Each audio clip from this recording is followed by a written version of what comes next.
Mga kaibigan, sa huling laban ni Pacquiao na exhibition, laban kay Rokia Anpo, may mga boxing fans na hindi nagustuhan ang pinakita ni Boss Manny.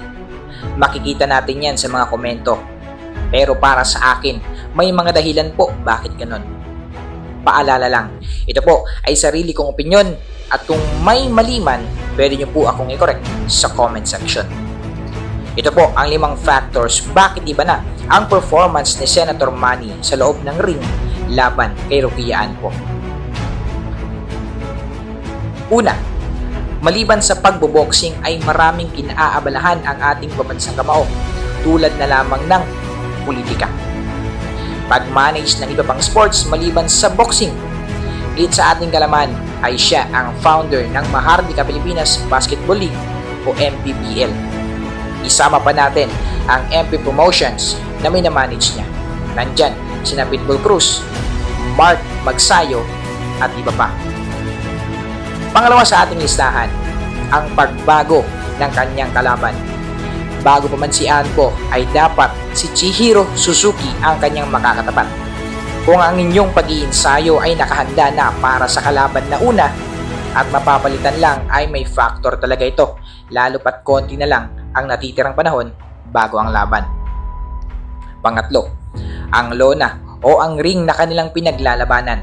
Sinabi po ni Manny Pacquiao na nanibago siya sa lona at mali daw ang naisuot niyang sapatos na dapat daw pang MMA ring na sapatos ang kanyang ginamit. Sa laban, makikita natin na kahit na hindi naman natatamaan ng direkta si Boss Manny ay na-outbalance ito. Pangapat, ang height ng kanyang kalaban. Si Rokia Anpo po ay may tangkad na 6 feet samantalang ating pambato ay 5'5.5" lamang kung hindi ako nagkakamali. Kung atin pong matatandaan, noon ang pinakamatangkad na kalaban ni Pacquiao ay si Margarito na may 5'11" height taong 2010. Matagal-tagal na rin yun.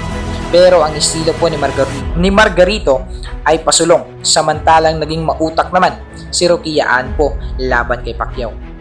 Panglima, ang kakulangan sa rounds. Makikita natin na sa unang 2 rounds ay tinansya muna ni Boss Manny ang kanyang kalaban.